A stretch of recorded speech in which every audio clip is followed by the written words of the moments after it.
Sejak lama, kota hujan Bogor dikenal dengan julukan Kota Seribu Curug. Cukup masuk akal, karena daerahnya yang berada di kaki gunung ini memang punya banyak sumber air. Mengalir dari daerah ketinggian, membentuk banyak air terjun yang dikenal dengan sebutan curug. Jika sedang musim libur, wisata curug di Bogor ramai dikunjungi wisatawan. Yang paling mudah dijangkau diantaranya Curug Cilember dengan mitosnya sebagai tempat pemandian putri raja. Jika ingin ke curug yang lebih unik, kita bisa berkunjung ke Curug Golek yang terletak di Kecamatan Sukamakmur, Kabupaten Bogor. Inilah misteri tangisan aneh di Curug Golek menurut tentang misteri.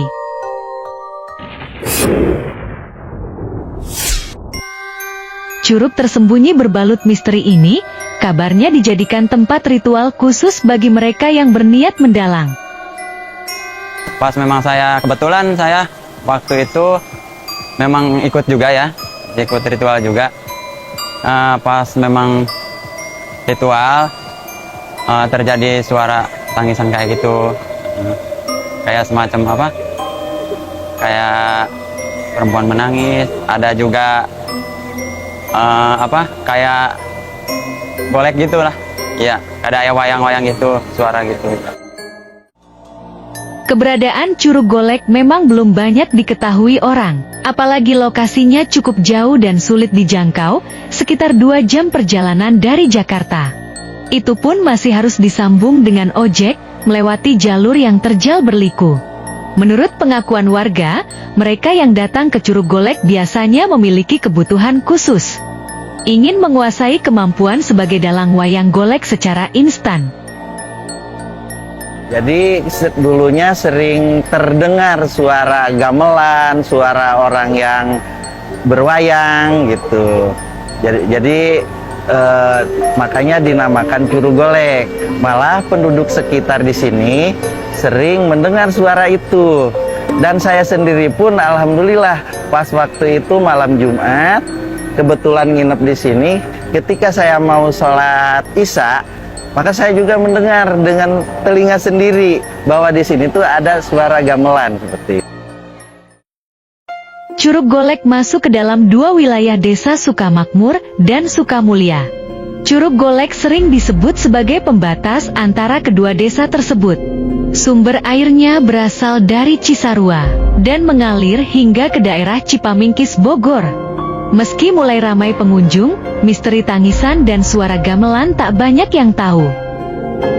Ya mungkin salah satu ada pertanda baik juga, karena orang lain yang dari jauh sengaja ingin mendengar itu, dan kebetulan kita tanpa disengaja karena mungkin kita adalah yang memang mengelola di sini, alhamdulillah bisa mendengar.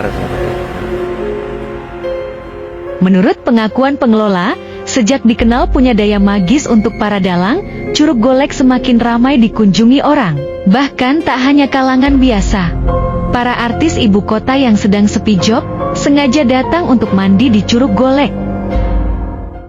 Dia sepi job, setelah mandi di sini, alhamdulillah Pak, saya setelah mandi di situ, job saya banyak lagi. Seperti itu ada. Waktu dan tata cara ritual dilakukan sesuai keyakinan masing-masing pengunjung. Namun yang paling umum biasanya dengan mandi saja. Langsung di bawah air terjunnya, dengan membaca doa-doa sesuai apa yang diharapkan. Meski begitu, Danu tak ingin Curug Golek dikotori dengan perbuatan menyimpang, sehingga ada aturan yang diterapkan secara khusus. Kalau sesajen enggak Mbak, cukup berdoa gitu. Karena ya kalau ada yang bawa sesajen, kita juga takutnya agak menyimpang, jadi kita itu juga larang juga.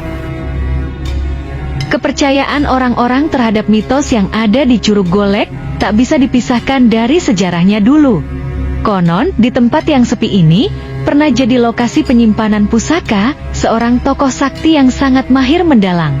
Alhasil kemudian banyak orang yang datang untuk memperebutkan pusaka tersebut. Tapi semuanya sia-sia, pusaka itu tetap tak terjamah.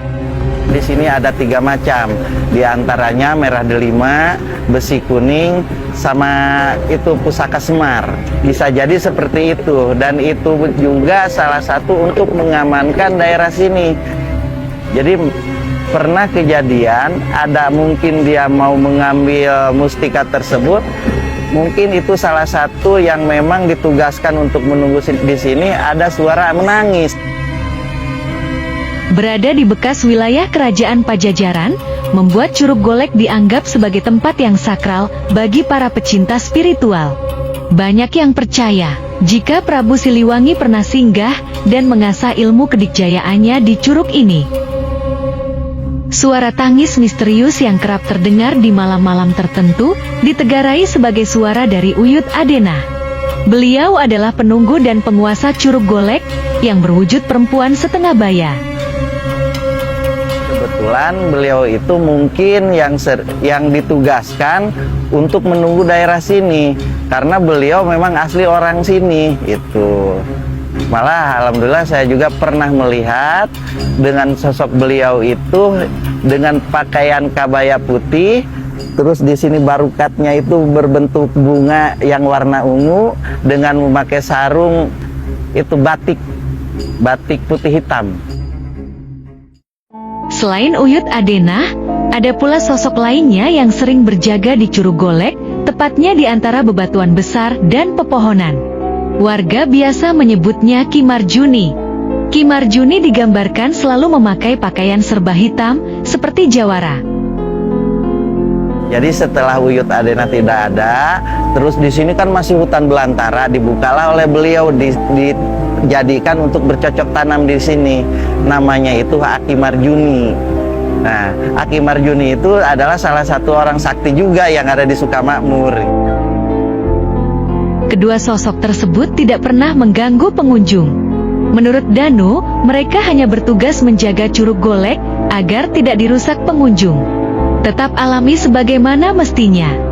Dulu, ketika warga sempat ingin membuat bendungan dan jembatan, tiba-tiba saja gagal tanpa alasan yang jelas, entah mengapa. Jadi beberapa kali ya kita inginnya air tersebut biar naik, kita bendung dengan batu-batu yang ada. Ketika sorenya udah nggak ada lagi, seperti itu, mungkin pengennya alami gitu. Kebenaran tentang jerit tangis di Curug Golek sampai sekarang masih menjadi misteri, sulit untuk dibuktikan. Namun yang jelas, airnya yang jernih menyegarkan sangat bermanfaat, baik untuk kesehatan dan kecantikan kulit. Tak aneh jika banyak pengunjung yang sengaja membawa airnya pulang untuk berbagai keperluan. Terus ikuti video-video tentang misteri lainnya. Dan jangan lupa like, share dan follow akun tentang misteri juga, supaya akun ini makin berkembang.